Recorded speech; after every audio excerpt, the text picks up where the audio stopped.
Assalamualaikum warahmatullahi wabarakatuh. Perkenalkan, saya Syahla Talita Inayah dan teman saya Nabila, mahasiswa Fakultas Kesehatan Masyarakat Universitas Indonesia. Pada video kali ini, kami akan membahas salah satu isu terkini terkait pelayanan kesehatan, yaitu tingkat penularan COVID-19 di level keluarga dan rumah sakit. Pertama-tama, apa itu COVID-19? COVID-19 adalah jenis baru yang ditemukan pada manusia sejak kejadian luar biasa muncul di Wuhan, Cina pada bulan Desember 2019. Sampai saat ini, COVID-19 akhirnya menjadi masalah global di seluruh dunia dan menjadi perhatian penting mengenai kesehatan global. Coronavirus sendiri merupakan keluarga besar virus yang menyebabkan penyakit pada manusia dan hewan. Pada manusia, biasanya akan menyebabkan penyakit infeksi saluran pernapasan dan paling parah akan menyebabkan kematian. Bagaimana gejala dan cara penyebaran COVID-19? Gejala yang ditimbulkan biasanya berupa demam, batuk, anosmia atau kehilangan penciuman, dan flu. COVID-19 dapat disebarkan karena adanya pasien yang positif dan membawa virus serta menularkan ke orang yang sehat melalui udara, kontak erat, dan menyentuh permukaan benda yang sudah terkontaminasi. Berdasarkan data dari Satuan Tugas Penanganan COVID-19 per 25 April 2021, jumlah kasus terkonfirmasi sebanyak 1.641.194. Berdasarkan data-data tersebut, banyak kasus positif yang timbul karena adanya klaster baru COVID-19 di lingkungan masyarakat. Beberapa klaster yang paling banyak menyumbang angka COVID-19 di Indonesia yaitu dari klaster keluarga dan juga rumah sakit. Mengenai klaster keluarga sebagai unit kelompok masyarakat paling kecil menjadi risiko yang patut untuk diwaspadai. Dapat dilihat dari beberapa kasus yang terjadi. Klaster keluarga setiap saat dapat bermunculan di lingkungan masyarakat dan menimbulkan penyebaran baru yang cepat apabila tidak ditangani sesegera mungkin. Sehingga klaster keluarga patut untuk menjadi perhatian baik bagi pemerintah dan masyarakat sekitar.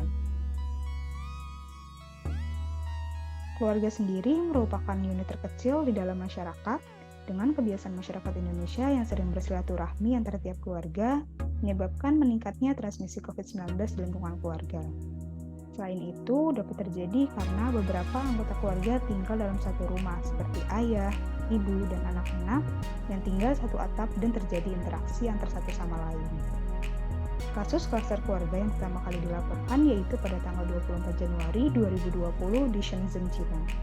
Berdasarkan data, klaster keluarga sendiri memiliki risiko paling tinggi, yaitu sebesar 10 kali lipat jika dibandingkan klaster lain untuk mentransmisikan COVID-19 ke orang lain.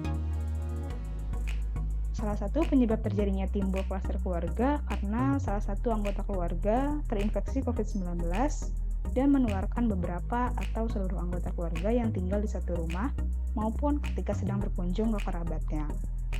Di Indonesia sendiri, Jakarta mendominasi kasus penularan klaster keluarga terbanyak dengan 612 klaster dan 1.643 orang terdeteksi positif COVID-19. Sehingga perlu diwaspadai terkait klaster keluarga yang mungkin timbul di lingkungan masyarakat sekitar. Mengapa hal ini bisa terjadi? Berikut adalah beberapa alasannya.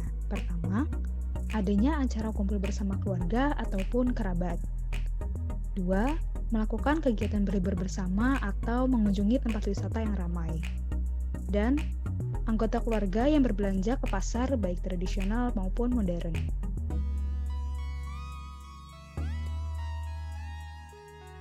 Berikut ini adalah beberapa tips untuk mencegah klaster keluarga. Pertama, jangan keluar rumah jika bukan untuk hal yang penting. Jika ada gejala, pakai masker meskipun itu berada di dalam rumah. 3. Mengurangi kegiatan sosial di tengah masyarakat. 4. Jangan pergi jalan-jalan atau berlibur di tempat yang ramai. Dan 5. Tetap menerapkan protokol kesehatan saat menerima tamu dan juga dimanapun berada. 4 poin utama untuk mencegah klaster keluarga yaitu 1. Disiplin protokol kesehatan dan melindungi anggota keluarga yang berisiko tinggi. 2. Mengetahui prosedur penanganan saat anggota keluarga tertular COVID-19. 3. Pastikan kondisi sehat saat aktivitas di rumah, serta membersihkan diri dan mengganti pakaian saat pulang ke rumah.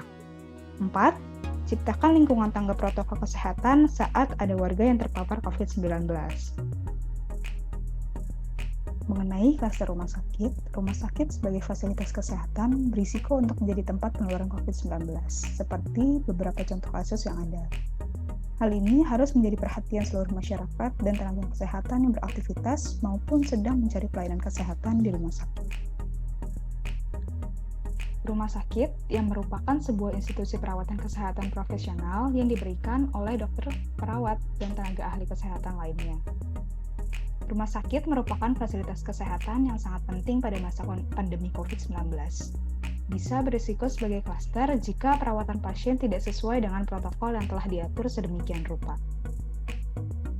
Faktor risiko penularan di rumah sakit salah satunya yaitu adanya interaksi di dalam lingkungan rumah sakit antara pegawai, baik non-tenaga kesehatan dan tenaga kesehatan, dengan pasien yang memiliki risiko apabila ternyata salah satu di antaranya dinyatakan positif COVID-19. Berdasarkan pendapat ahli epidemiologi, klaster rumah sakit juga menyumbang angka kasus terbanyak. Hal ini dikarenakan pasien yang datang secara sukarela ke rumah sakit akan dilaporkan dan masuk ke dalam perhitungan pasien klaster rumah sakit.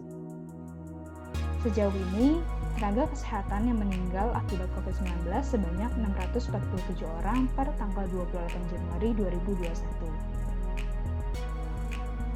Banyak sekali kasus lainnya yang terjadi di rumah sakit, seperti di Rumah Sakit Umum Daerah Abdul Wahab dengan total 6 orang tenaga medis yang terkonfirmasi positif, dan di RSUD Samarinda Medica Center dengan total 12 orang tenaga medis yang positif COVID-19. Lalu, mengapa hal ini bisa terjadi? 1. Rumah sakit merupakan fasilitas kesehatan di mana pasien COVID-19 dirawat. Hal ini tentunya menjadikan rumah sakit tempat yang berisiko tinggi untuk menularkan COVID-19 ke tenaga kesehatan ataupun ke pasien yang mencari pelayanan kesehatan di rumah sakit tersebut. 2. Protokol pencegahan dan pengendalian infeksi tidak terlaksana dengan baik, seperti tidak menyediakan tempat untuk mencuci tangan, memastikan tenaga kesehatan, pegawai RS, dan juga pasien memakai masker, menerapkan etika batuk, membersihkan lingkungan terutama permukaan yang sering dijamah manusia secara menyeluruh, dan prosedur PPI lainnya. 3. Tidak adanya pembagian daerah khusus pasien COVID-19 dan non-COVID-19, sehingga menyebabkan berbaurnya pasien yang terkena COVID dengan pasien yang tidak terkena COVID. 4. APD yang digunakan tidak sesuai standar.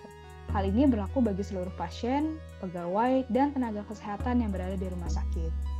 Penggunaan APD yang tidak sesuai dengan standar WHO seperti penggunaan masker kain, maupun bagi tenaga kesehatan yang tidak menggunakan APD sesuai tempatnya berdasarkan level-level tertentu. 5. Tidak berjalannya aturan terkait dengan pelayanan pasien yang benar, seperti penggunaan APD, pelayanan yang meminimalisir kontak antar satu sama lain, serta jarak antara individu minimal 1 meter. 6. Pegawai berperilaku dan melakukan kebiasaan yang berisiko, seperti makan bersama di kantin atau makan di ruang kantor tanpa memberikan jarak antara satu sama lain, bisa meningkatkan risiko penularan COVID-19 di klaster rumah sakit. Lalu, bagaimana mencegah klaster rumah sakit? WHO menjelaskan ada 5 strategi untuk mencegahnya. Pertama, memastikan triase, pengenalan dini, dan kontrol sumber. Pada tahap ini, petugas kesehatan menilai semua pasien yang datang ke pelayanan kesehatan dengan mengidentifikasi awal tanda dan gejala pasien serta riwayat perjalanan pasien. 2. Menerapkan tindakan pencegahan standar untuk semua pasien seperti mencuci tangan, memakai masker, menerapkan etika batuk, serta mengenakan APD. 3. Menerapkan tindakan pencegahan tambahan secara empiris untuk kasus yang diduga COVID-19 seperti ruang isolasi. 4. Menerapkan kontrol administratif seperti mengembangkan kebijakan dan penanganan infeksi pernafasan secara dini, menyediakan ruang tunggu khusus untuk pasien yang bergejala, mengisolasi pasien rawat inap dengan tepat, dan sebagainya. 5. Menggunakan teknik pengontrolan lingkungan meliputi pemenuhan infrastruktur dasar untuk perawatan kesehatan yang bertujuan untuk memastikan ventilasi yang memadai di semua bidang fasilitas kesehatan dan juga kebersihan lingkungan. Sekian video kali ini, mari kita sebagai masyarakat dan individu yang cerdas untuk menjaga kesehatan masing-masing, karena it's much harder to get people healthy than to make them sick. Terima kasih sudah menonton video ini, semoga bermanfaat, dan jangan lupa untuk share ke teman dan keluarga kalian. Wassalamualaikum warahmatullahi wabarakatuh.